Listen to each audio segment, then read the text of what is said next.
بھارت میں ہولناک طیارہ حادثہ، احمد آباد میں سرکاری ایئر لائن کا مسافر طیارہ میڈیکل کالج کے ہاسٹل پر گر کر تباہ، تمام 242 افراد کی ہلاکت کی تصدیق۔ بدقسمت طیارے میں عملے کے 12 ارکان اور 230 مسافر سوار تھے، سابق وزیر اعلیٰ سمیت کئی اہم شخصیات بھی شامل۔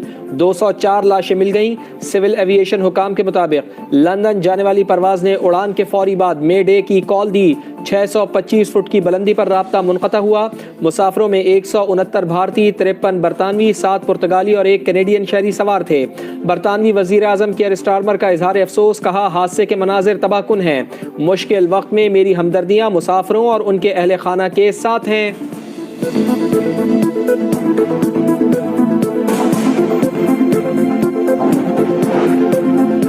مشرق وسطی میں ایک اور بڑی جنگ کے بادل منڈلانے لگے۔ اسرائیل نے امریکہ کے بغیر ایران پر حملے کی تیاری کر لی، کسی بھی وقت حملہ ہو سکتا ہے، واشنگٹن کو آگاہ کر دیا گیا۔ امریکی میڈیا کا دعویٰ، امریکہ نے عراق سے غیر ضروری سفارتی عملہ نکال لیا۔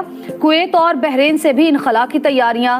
ایران کے ساتھ نیوکلیئر معاہدے کی امید کم ہوتی جا رہی ہے، امریکی صدر ڈونلڈ ٹرمپ کا بیان۔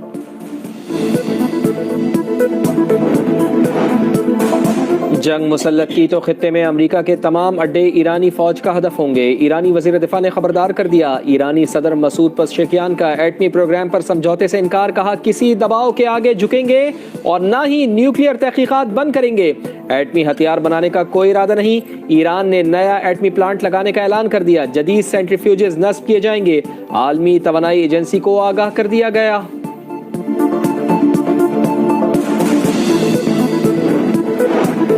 وزیر اعظم شہباز شریف ایک روزہ سرکاری دورے پر متحدہ عرب امارات پہنچ گئے۔ فیلڈ مارشل عاصم منیر، نائب وزیر اعظم اسحاق ڈار اور وفاقی وزراء بھی ساتھ۔ ایئرپورٹ پر شاندار خیر مقدم۔ شہباز شریف یو اے ای کے صدر شیخ محمد بن زید سے ملاقات کریں گے۔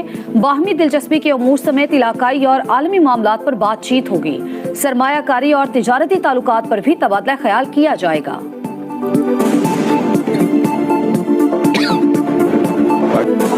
بھارت نے پاکستان کا پانی روکا تو جنگ ہوگی، بلاول بھٹو زرداری کا دشمن کو دو ٹوک پیغام۔ برطانوی میڈیا کو انٹرویو میں سفارتی مشن کے سربراہ نے کہا، پاکستان کا موقف سچ پر مبنی اور بہت تگڑا ہے، جہاں جاتے ہیں لوگ توجہ سے ہماری بات سنتے ہیں۔